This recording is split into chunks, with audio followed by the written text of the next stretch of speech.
There is an argument that has been made by Christians and conservative Christians, and it's been made for quite some time now, and it goes a little something like this. It's a three-word argument, very simple. Homosexuality is unnatural, and therefore it's wrong. It's wrong because if something is unnatural, it's wrong. Now, let's ask ourselves a few questions here. The first question we need to ask is, what is unnatural? And to answer that, unnatural is that which is not natural. How can something be not natural? Nature encompasses all of existence. Everything that exists is part of nature.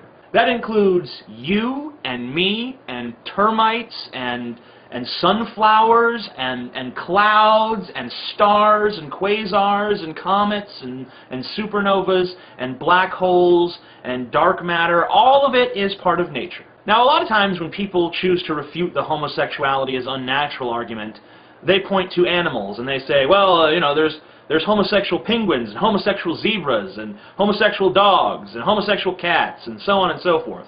Homosexuality is found all over nature. You know, it's not a terrible argument, but it does have one fatal flaw. It tacitly makes the admission that humankind is separate from nature. And this is not the case. Human beings are part of nature. We evolved from so-called lesser species. We are part of the natural order. We are part of this environment. Now, there are some environmentalists out there, like E.O. Wilson, for example, who say that the way that we impact our environment is unnatural. But how can this be? How can a skyscraper be unnatural if a beehive is not unnatural, or a beaver's dam is not unnatural, or a wasp's nest is not unnatural, or a colony of ants is not unnatural? How come we are the only species on the planet who, when we build something, it is regarded as unnatural? Simply because it's more complex? Simply because we used our intellect rather than our instinct to fashion it? That doesn't make any sense. Because human intellect is a product of nature just like anything else. When we ask ourselves, what is unnatural? The answer is nothing. There is no such thing as unnatural. The dichotomy between natural and unnatural is a false dichotomy. Unnatural is just a concept born of our feverish need to give everything a counterweight. It's our need for balance. We're always trying to balance things out. You know, if there's darkness, there's got to be light. If there's happiness, there's got to be sadness. So we like for things to have opposites, and plenty of things do have opposites. But there's no such thing as unnatural. Nature does not have an opposite because nature encompasses all. Now, there are some Christians out there who, whenever an atheist or an agnostic or an anti-theist or a freethinker of any stripe points out that there are a lot of rational inconsistencies with the concept of God, there are a lot of Christians out there who will say, well, God is outside of nature and therefore outside of logic and outside of rationality. So, if you're a Christian who accepts that premise, then that means that God is unnatural. And if you're going to say that unnatural is inherently negative, then that must mean that God is inherently evil because he is unnatural.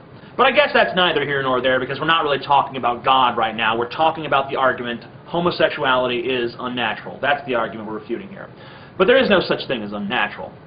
But let's say I'm wrong. Let's say there is. Let's say that there is nature and there is unnature and there are somehow things which are unnatural in the world. Well, here's the problem. By the standard that says that homosexuality is unnatural, glasses are unnatural. Jewelry is unnatural. Houses are unnatural. Medicine is unnatural. All of the modern conveniences that we've grown accustomed to are completely unnatural. Now, maybe they don't qualify that stuff as unnatural. Maybe it's only certain behaviors that are unnatural. Well, I ask you, is it natural to gather in a building every Sunday and worship a god? Is it natural to paint rigid lines on the grass and try to get people to run down a field with a ball? Is that natural behavior? Is it natural for someone to jump out of a plane and pull a cord and a parachute comes out and they land safely on the ground below? None of these behaviors, by your standard, could possibly be natural. Yet you don't think of any of them as immoral. But let's even grant them that. Let's say that homosexuality is unnatural and all of those other things are completely natural. I still don't understand why unnatural necessarily equates to wrong. Like I was talking about earlier, a lot of Christians hold the idea that God is outside of nature and therefore unnatural, but that he is also omnibenevolent. So he is a God of perfect good who is outside of nature, therefore unnatural. Something unnatural is good. So this argument doesn't make a lot of sense to me. I don't think it is much of an argument. I think it's more of a justification. Now, it's hardwired into human beings to dislike things that deviate from the norm, whether it be homosexuality or just dressing a little bit different or whatever else.